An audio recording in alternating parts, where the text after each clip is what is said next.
We should do something.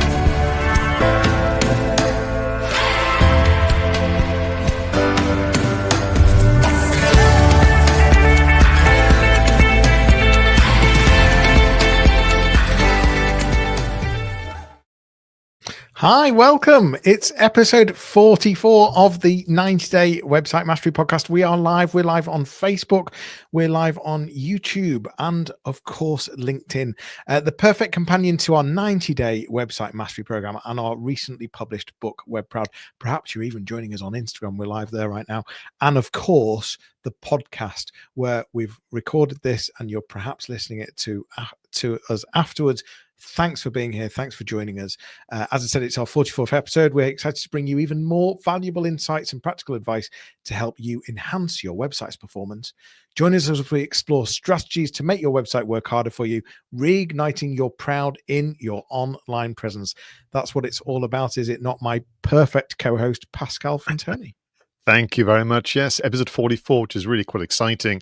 I did have a quick, sneaky preview at the show notes. So, through our 4 segments, we'd be, adding to our deliberations when it comes to adding tech to the website or using tech as a content creator.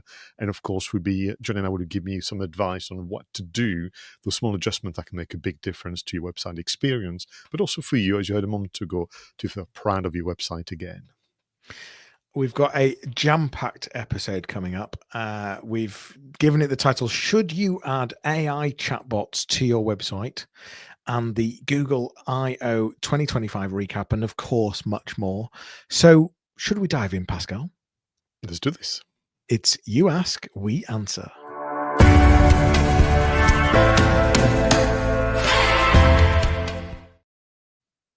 Now, this question, Jonny, was interesting. I was at a networking event recently, not far from Durham City Centre, and people always kind of ask me questions, which is lovely, and they've been in a receipt, many of my contacts, in terms of offers and adverts to have an AI chatbot. So I'm just going to quickly look at the question because I think the wording is really, really important. So do chatbots really work on websites? I'm seeing a lot of adverts for 24/7 AI-powered website guides, but I'm nervous about mishaps and giving customers a bad experience. What say you, Jonny Ross? It's a great question. Should websites have chatbots? I think some people are scared of them as well. And some of the responses you get can be quite robotic and not really on brand and not really answering the question. But I think we are missing a trick of how they can assist, how they can reduce processes, give us more time, be more effective. And the power of chatbots now, with how AI has grown over the last even just months, never mind year or two. If you set them up correctly and give them access to some of your knowledge base, to understand really the tone of voice, and to sort of give the boundaries of what the AI bot can and can't do, and know when to hand over to a real human, and also to have a really clear objective of what it is that, what part of the customer journey do you want that bot to sort of fulfill. If you take all that into account and you invest in the setup time of the chatbot, then I think that's the solution. So the last thing to do is just sort of, find a cheap chatbot or a free chatbot and just add it to the site and turn it on. I mean, that's a recipe for robotic nonsense that's not going to be helpful. But the reality is that customers are expecting quick answers. I mean, you type a 20-page, you can put a 20-page document into any of your favorite AI platforms and say, tell me about this. And in a second, it's read it and it's giving you the whole lot. People expect very quick answers. So I think for that reason, not being available, not answering the phone, not replying to an email, not being there at 2 p.m. or 2 a.m. is a big issue actually for your business. But secondly, it's about investing the time in it to make sure that you're not just giving these standard robotic answers. I mean, For me, any form of automation on a website fills me with dread. In fact, if you were to Google my name, there's still somewhere a photo of me at a conference with the caption, "Automation will make you look like fools," because there's not enough examples out there, Johnny, of this working well. Even bigger brands. And I mean, it's very unfair because, of course, the media will always report on the stories of mishaps and horror and AI chatbots swearing at people and so on. Although there are people on purpose trying to break the chatbot. So for me, is back to you always saying, what is your motivation here?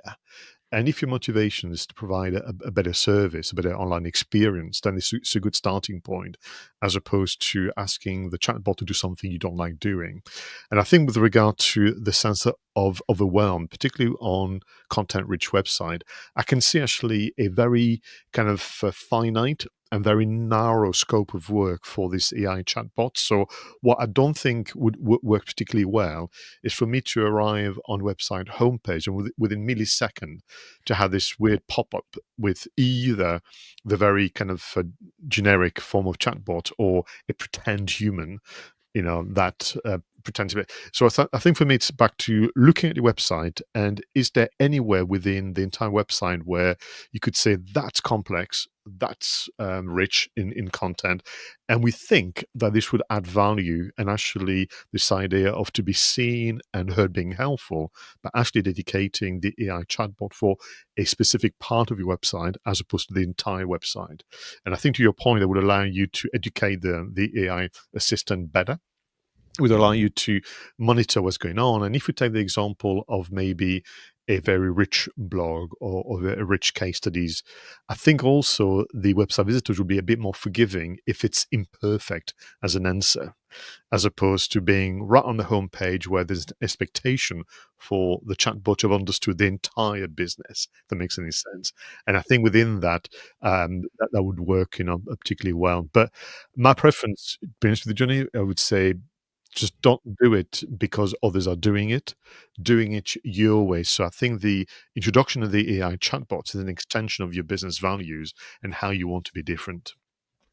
Yeah, and I like what you were saying about choosing a part of your website, because it goes back to having a look at the customer journey and deciding at what stage in that journey would you where do you see the enhancement could make a difference, and see it as enhancement, see it as a digital assistant that that creates a better customer journey, a better user Mm. journey, and whether that be just speeding the signposting up of something, or whether, if you know that they're on this particular page, you know this is what you want that user to do, and so perhaps that's what the chatbot could do. But yeah, I can't reiterate enough that it's all about the setup, and it's all about the things that you include and tell it, and the boundaries that you set, and the workflows that you set, and making it really understand when to pass someone over to a real human. On that very point, just to close on that, I make the parallel between the amount of effort, reflection, and prep is the equivalent of having a new member of staff. So don't think because you're going for the AI chatbot, you can do this in minutes. It will take you the same amount of days, if not longer, to plan this, prepare it, and review it, of course, as you would. Yeah, for sure. So, should you add AI chatbots to your website? Well, that is up to you, but hopefully, we've got you thinking. Let's move on to our second segment, website stories.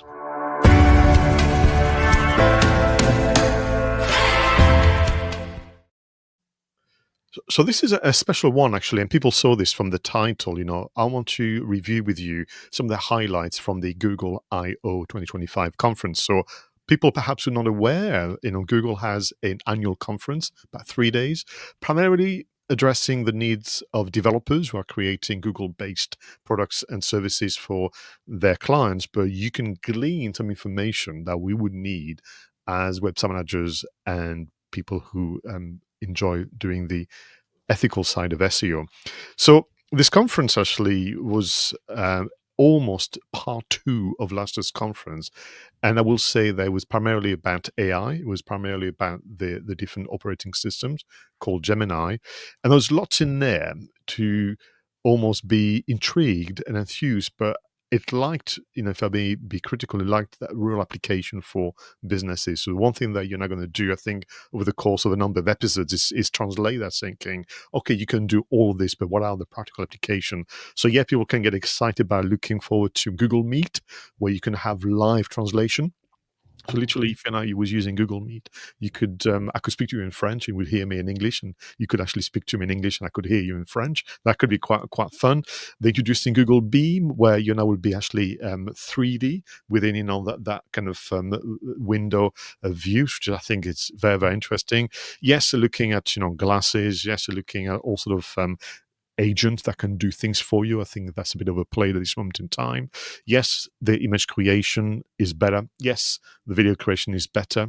Yes, they have introduced, which I think is a bit grand, a filmmaking app called Flow. And all this is really, really interesting. But I think for me, I want to learn about search. I want to learn about search behavior.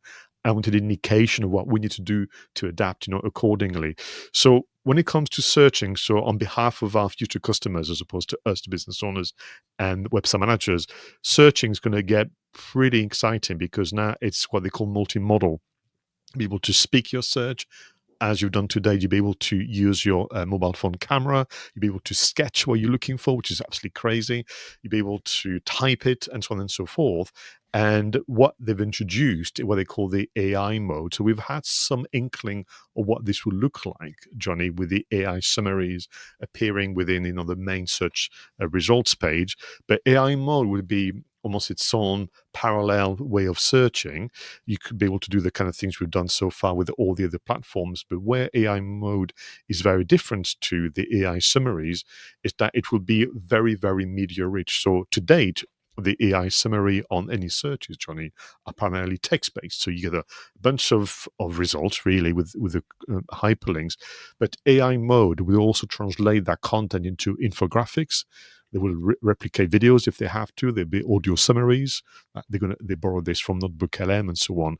So what we have here is a situation where search results using AI mode would be a very media-rich mode, and you interact with that page of results. And that means that, frankly, give it another 12 months, and there would be no website traffic to speak of. And that's going to be tough. That's going to be tough for marketers. That's going to be tough for business owners, because how do you then measure the success for your business if you don't have the cause and effect of, I'm doing what Jonny and Pascal have said, I'm doing all the content, I'm doing all the adjustments and so on and so forth, but I've got nothing to show for it. And we're going to have to start to get used to something that I've spoken about, of course, 2-3 years ago, that kind of zero-click way of building an online brand and business. So AI mode is obviously something that you're not going to revisit out there, but searching is going to get more exciting and more interactive for the searchers. Before the brand managers and business owners, we're going to see less and less evidence that what we're doing is working.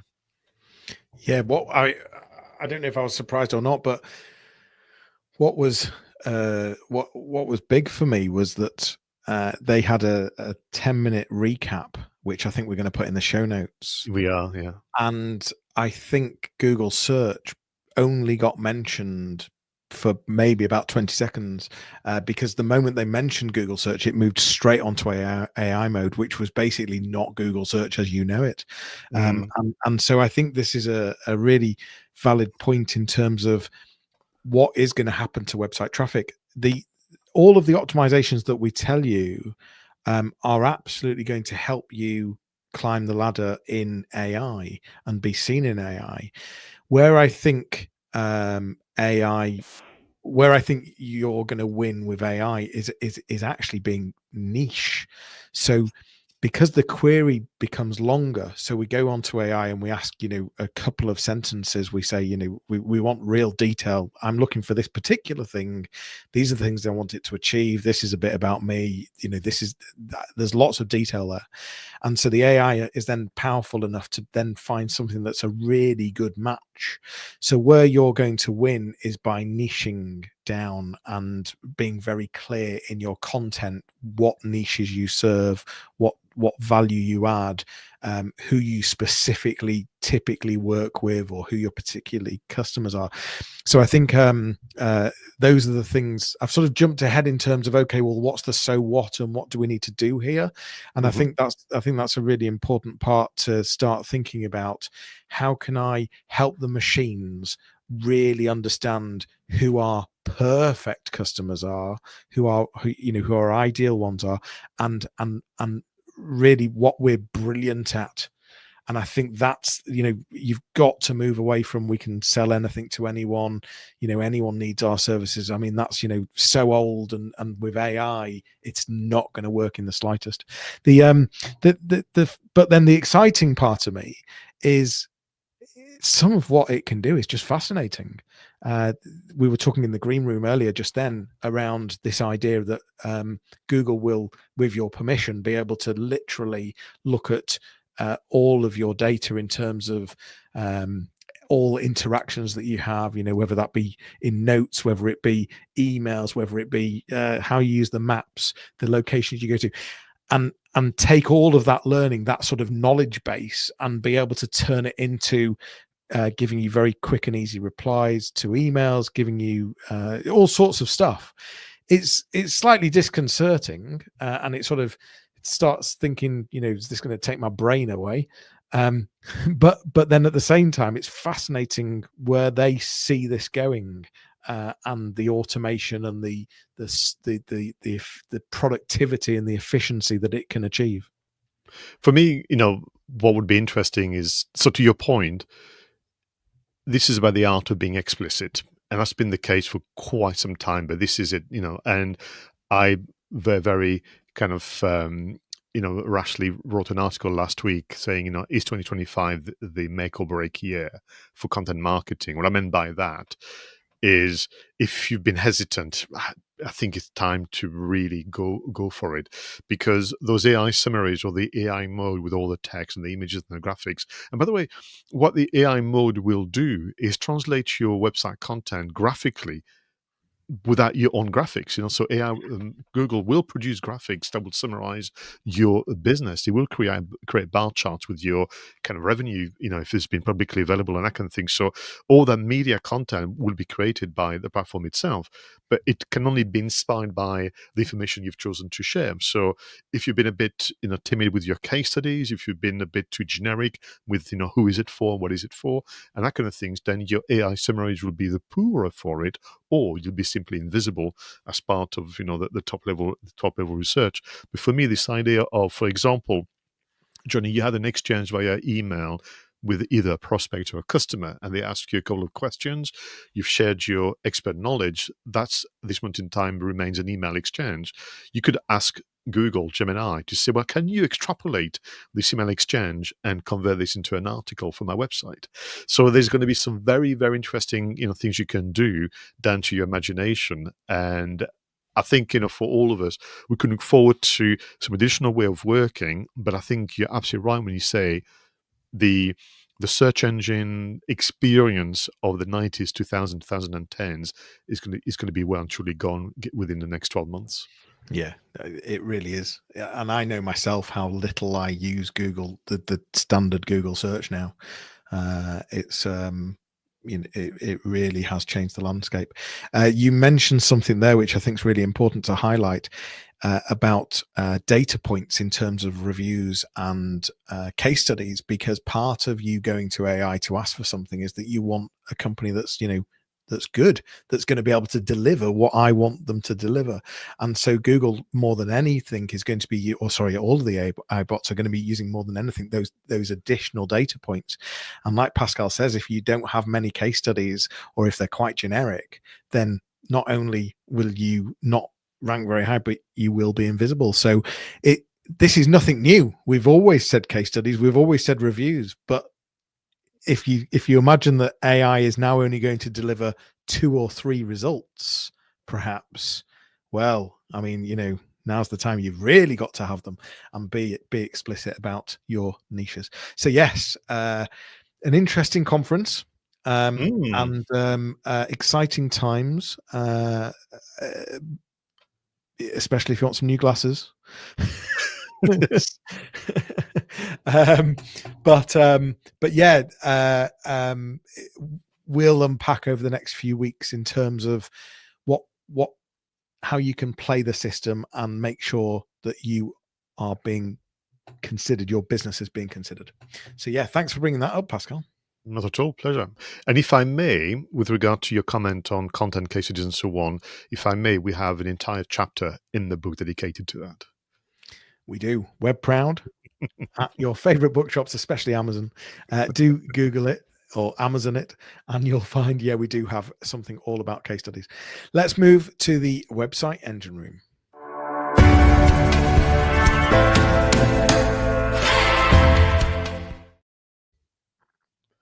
Now, in this segment of the show, Jonny and I suggest one app each, or maybe a piece of kit or a software solution that can make life easier as a website manager and website content creator. So, Jonny, what is your selection? So it's on the theme of AI. It's video generation and in fact, video creation from an AI-powered tool. Heygen. I've been watching this for quite a while now. Lifelike avatar-based videos. You can personalize it, scalable, create really easy to create engaging content for customer communications or perhaps in internal training. And I've seen a number of examples. I mean, I've even seen the likes of the NHS using this internally, using AI generated videos to talk to their staff. So this is, a well-known brand that you wouldn't have expected to adopt things like this. But if I'm seeing it in the NHS, then come on, if you're not considering this and starting to play with these tools, then, if we think the NHS is behind, do you know what I mean? So, so heygen.com, we'll put it in the show notes. That's a tool that I think you should all have a play with. I'm not saying that we all want to be watching AI videos. I'm not saying that that human touch points are not right, but there will be a place for it, and you just need to understand where in your business that is. And if you're not working on these things, your competitors are. What is interesting about something like Heygen is back to imagination. So Heygen makes an offer, and they suggest ways to use it, as they call the use cases. But I find that actually many a time you come up with a better idea. You come up with a better reason to use it that is not necessarily part of the promotional side of Heygen and many others. So I would like people to explore that as you recommended, but literally saying, all right, I've got a short list of options here from the inventors themselves. But actually, when I think about my business and my customers and so on, maybe there's something else I could do altogether with it. Which would be, and my also what I would say about this, forgive me, Jonny, is please don't use AI and Heygen to create clones of yourself and cheat and pretend it's you and all that nonsense and that AI slop. And actually, back to the Google conference, there's been some backlash with their Flow filmmaking app, because essentially people are saying, well, it's all fake, what bother? My selection is actually a video app as well. So we've done it again without talking to each other. We've selected something very, very similar. And it's all to do with the vertical videos. Now, people know my preference is always landscape. I'm a filmmaker, video creator at heart. But I've seen more and more now, Jonny, vertical videos being embedded on blogs and web pages. I think the format is becoming more part of the language of the internet. And actually, the vertical frame can convey kind of messages and feelings very, very uniquely. So we are looking for ways, and apps to create the vertical videos. Sometimes they cheat and use TikTok and then try and download and so on. And I'm saying, well, try this one instead. So Instagram, about a month ago, have released their own vertical video editing app called Edits. So they've not for long and hard by the name. Edit as in editing, so EDITS. The hyperlink is in the show notes. And what is interesting is it started to be very, very simple, to the point where I was almost very dismissive, Jonny. So that's not very good. But little by little, they've added more and more features, almost kind of building the skill set of their user base. And I'm getting actually quite impressed with Edit. And what I like about it is it's a separate app. You don't have to pretend to have a TikTok account, or you don't have to try and work your way through an Instagram but not post really and download on your mobile phone. It's dedicated to be a separate app on your phone for vertical video editing, which include images and that kind of thing. So edits by Instagram is my selection. Nice. So we're not going to be seeing vertical cinemas then? Vertical screens in cinemas? There are already film festivals for vertical movies. Really? Yeah. It must be, and basically the filmmakers have used a vertical frame to their Wow. advantage to create a very, very different visual experience. But it does exist, as there are now AI film festivals, of course. And this is for I'm assuming for mobile adoption of watching a film on a mobile. Yeah. But people go to the movies. I mean, they go into a proper movie theater and watch vertical Vertical films. video. Well, there we go. You heard it here first. Yeah, great tools. I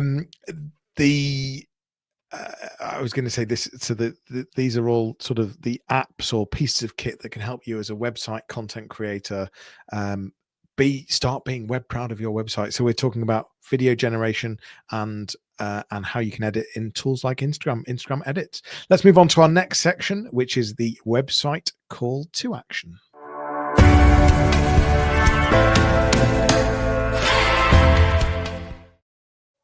So, Johnny and I would like to recommend the one change, the one adjustment that you should be making right now on your website. Johnny, what is your recommendation? We go for nice, simple, easy things that can just optimize and make better experiences. Test your 404 page. Check what happens when you get to a page that's not found on your website. And is it totally flat and just doesn't add any value whatsoever? So why not brand it? Why not make it a bit more quirky? Why not add some helpful links, maybe a search bar, help guide lost visitors back on track and reduce frustration, and take the opportunity to increase that experience. And the best ones for me are the ones that use a bit of wit, a bit of fun. You land on a 404 page and you get something a bit quirky, but you also get help in a guide to finding the right place across your website. So a really simple, easy thing to have a look at. Test your 404 page is my website call to action. Wow, I love it. There's two examples that come to mind immediately. There was a consultant's website where it was a photo of him or her just going like this with their hands saying, sorry. And then you had the recommendation. Disney, for a while, had Wreck-It Ralph as the image and saying, well, the page was wrecked and so on. So you could have fun with almost mascots, if you will, as well as yourself personally. That's genius. I completely forgot about that one. So mine is a return to something that we mentioned quite some time ago, but in view of the AI summaries and the future AI mode on search, I think that we should all go back and take better care of that Google Business Profile listing, which is the Google Maps. Google Maps is still the Google's #1 property, but also a small business secret weapon in my view. So I want you to almost walk into the shoes of a first-time customer or prospective customer. And when you look at your business profile, is it comprehensive enough? Is it actually doing enough to make it clear who do you help and how do you help them? But also, are you doing enough to use some of the many features that you're perhaps not aware of to showcase the different sections of your website? Because ultimately, you might as well. So I know that is back to what we discussed a moment ago. It's designed primarily as a listings, but if you think about all the features available to you, you can actually highlight the many, many different parts of your website as part of the information listed on Google Business Profiles. So have a big review and start to make sure you complete all of the fields, but go beyond the expected, surprise your customers, and make sure that your website sections shine through. Google Profile is absolutely a fundamental of every business. You should absolutely be optimizing. Quick pro tip, add FAQs to it. The easiest way to add FAQs is go and visit the profile and ask a question yourself, and then you can then answer it as the admin. So use some frequently asked questions, take what you believe people will be asking, and start adding a few FAQs on there. It really does send the right signals to Google, especially if the content is, around the themes and topics that you're trying to promote. So highly recommend adding some FAQs. But yeah, nice call, Pascal. Thank you. what a great episode again. Just focusing on should you be using AI chatbots and what happened on the I/O 2025 Google conference. We unpacked, and we are certainly going to be unpacking a lot more in future shows. We've given you some tools to help you as website content creators. And of course, we always finish with a website call to action, giving you that one change or adjustment that you could do to your website to start feeling web proud right now. And of course, there's the book Web Proud. That is a wrap for episode 44 of the 90-Day Website Mastery Podcast, your audio companion to the 90-Day Website Mastery Program. For more information, visit 90daymarketingmastery.com, where you can book a discovery call with either myself or Pascal. Pascal, any final words on what's been the highlight for you in this episode? Is it the highlight, or it's more the feelings I've had now for a few weeks, which is, I've been involved in digital now for decades. I've never known a time where things are moving as fast as they are. I mean, for you and I, actually, if it wasn't for the discipline of preparing for the show, it would be so hard to keep up. And I don't want to worry people necessarily. What I'm saying is, we're here for you. We're doing the research, we're producing the show to keep you abreast of what you need to know and remember. But ideally, please take action, because the little gap right now in your content strategy or your website strategy could become a chasm within weeks, because the speed at which, everything is moving is quite something. I don't know how you feel about it. I agree. And to reiterate, we are here for you. So if you do have any questions, any thoughts, any feedback, please do let us know. And of course, leave us a review. We would love a review. All of this hard work that we do, it would mean a huge amount to us for you to leave a review. That is all for now. We'll leave you with a fun video and audio montage to enjoy whilst you review your notes that you've been absolutely taking. Of course you have, and the action steps that you're going to take. We'll see you on the next podcast. Take care. See you soon.